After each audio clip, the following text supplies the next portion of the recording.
Back in the 1950s, Warren Buffett was just a kid from Omaha with an obsession that most people thought was a little weird. While others were out partying, Buffett spent his nights buried in annual reports. Numbers weren't just numbers to him, they were like clues in a treasure map. Then he found Benjamin Graham. Graham was already a legend on Wall Street, the guy who survived the Great Depression and came out smarter than ever. He taught Buffett the art of buying businesses cheap, what he called finding a dollar for 50 cents. Cold, logical, almost like a detective who cared only about the math. Buffett soaked it all up, but deep down, he knew something was missing. And that's when he discovered Philip Fisher. Fisher wasn't a numbers guy in the same way. He believed the real secret was in the quality of a business, its products, its leadership, its ability to keep growing year after year. If Graham was the calculator, Fisher was the telescope, showing Buffett how to look into the future. And that's the spark. Buffett didn't choose between them, he fused them. From Graham, he took discipline and safety. From Fisher, he took vision and quality. Together, they gave him a way of investing that was bigger than either one alone. That fusion, that mix of cold math and business intuition, is what Robert Hagstrom calls the Warren Buffett Way. And once you see how Buffett uses it, you start to realize this isn't just about investing. It's about how you make decisions in life.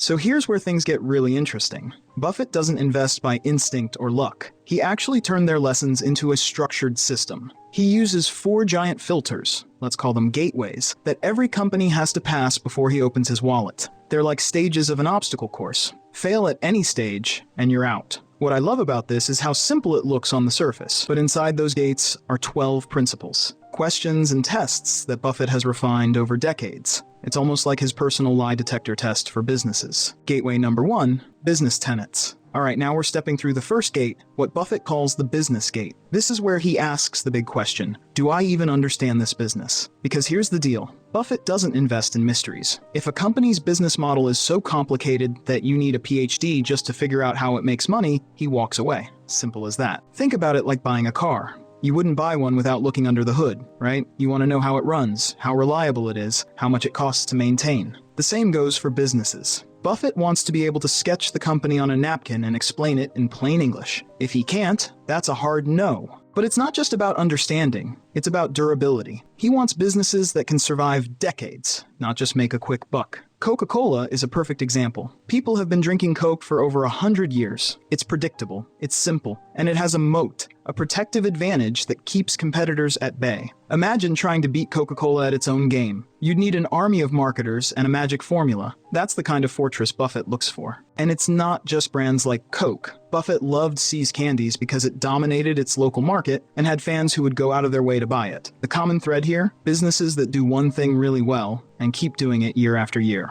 Now here's a question for you. Think about the products or services you use every day. Which ones could survive if a new competitor tried to copy them tomorrow? Buffett's first gate is simple in theory, but powerful in practice. If it passes this test, then it gets a shot at the next gate. If not, he moves on. Gateway number 2, management tenets. Here's the thing Buffett always says. When you buy a company, you're not just buying the product, you're betting on the people running it. You're basically handing them your money and saying, don't screw this up. So if you can't trust the managers, it doesn't matter how good the business looks on paper. Think about it like this. Imagine you've got 2 restaurants. Both serve the same food, same prices, same location. But one is run by a manager who cuts corners, hides problems, and spends money recklessly. The other is run by someone who admits mistakes, treats employees fairly, and actually cares about customers. Which one would you bet on surviving long term? Easy choice, right? He wants managers who are rational, honest, and independent thinkers. Rational means they don't get emotional with money. If profits are up one year, they don't go blow it all on flashy projects just to look cool. Honest means they admit when they screw up. And independence? That's huge. Buffett avoids managers who just copy whatever the competition is doing. One of my favorite examples is his investment in See's Candies. He bought the company not just because people love chocolate, but because the management team was razor sharp.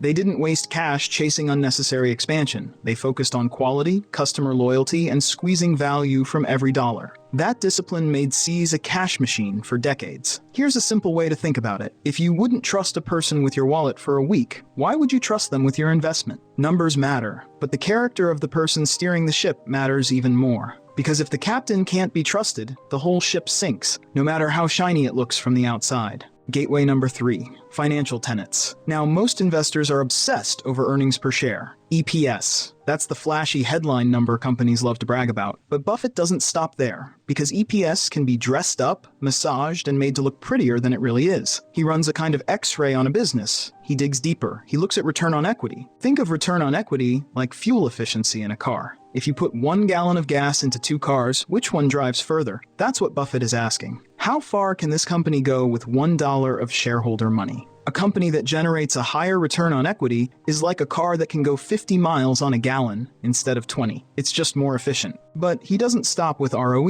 He goes after what he calls owner earnings. That's basically after you pay all the bills, replace the equipment, handle the boring maintenance, how much real cash is left over for the owners. Because accounting profits can lie, but cash in the bank doesn't. Here's a quick example. Imagine you run a pizza shop. You make $100,000 in sales in a year. On paper, it looks great. You've got earnings. But then you realize you had to buy a new oven, repaint the place, replace tables, and suddenly your actual leftover cash is way lower. Owner earnings are what you'd actually pocket. That's what Buffett wants to know. What's really left after the dust settles? He also checks profit margins. Not just are they making money, but how much are they keeping compared to what they sell? If 2 businesses both make $1 million in sales, but one keeps $300,000 in profit, while the other keeps only $50,000, which one would you bet on? Exactly. The one with fatter margins. Buffett loves companies that can keep a big chunk of every dollar they earn. And here's a sneaky one he uses: retained earnings. Buffett looks at all the money a company has kept and reinvested over the years instead of paying out as dividends. Then he asks, what did management do with it? Did that money grow into more profits, or did it vanish into bad projects? It's like giving your friend $100 every year. If they come back in 5 years with 1,000, you keep trusting them. If they come back broke, you stop handing them money. Financial tenets are Buffett's lie detector test. They reveal whether a business is truly healthy or just flexing in the mirror. Gateway number 4, market tenets. Alright, so here's the part everybody gets wrong. People think investing is about moving fast, grabbing every opportunity, day trading, chasing hype. But for Buffett, investing is actually about doing less, way less. Here's the rule he lives by. Only buy when the price is way below the business's real worth. That's called intrinsic value. If a business is worth $100 and the market is selling it for $70, that's Buffett's sweet spot. If it's $120, he just waits. He knows another fat pitch will come eventually. He treats the stock market like a baseball game with no strikes. Imagine standing at the plate and the umpire says, "Take your time, no rush, wait as long as you want, we'll only count the swings you take." Most people panic and swing at every pitch. They can't stand waiting. But when Buffett swings, he doesn't nibble, he goes big. This is where his idea of portfolio concentration comes in. Wall Street preaches diversification. Spread your money everywhere so you don't lose too much. Buffett laughs at that. He calls diversification protection against ignorance. Meaning, if you don't know what you're doing, spread your bets. But if you really know a business is golden,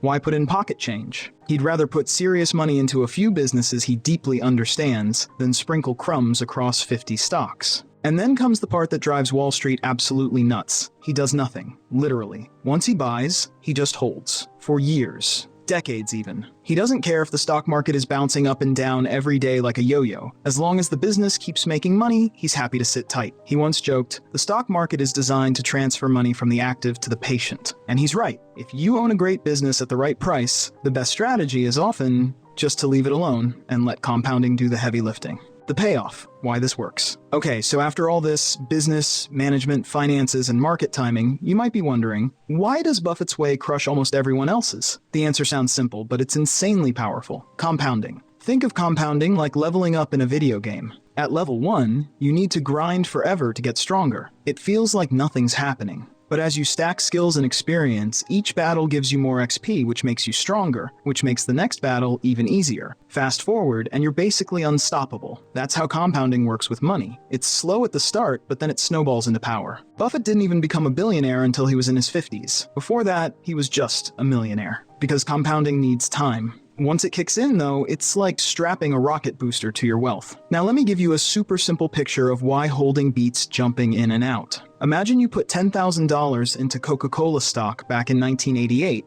and just held it. Today, that's worth over $700,000, and that's not counting all the dividends you'd get along the way. But let's say instead, you tried to be clever. You bought, sold, jumped out when the market dipped, jumped back in when it looked safe. You probably would have missed some of the best years. Even missing just a handful of the top performing days can cut your returns in half. So instead of $700,000, you might be sitting on $200,000. Or worse, way less. That's the cost of impatience. And this is where everything ties back to his rules. Why pick businesses you understand? Because you're going to hold them forever. Why trust the management? Because you're basically handing them the keys to your future. Why look at financials? Because you need businesses with the muscle to keep compounding. And why wait for the right price? Because if you overpay, that snowball rolls slower. Here's what blows my mind. Most people never get this payoff because they can't sit still. It's like starting a video game, getting to level 5, and then rage quitting because you're not powerful yet. They keep restarting new games, never sticking around long enough to see their character actually level up. Buffett doesn't do that. He picks his game, grinds patiently, and before you know it, he's max level. Hope this video was helpful. Subscribe for more. Have a nice day.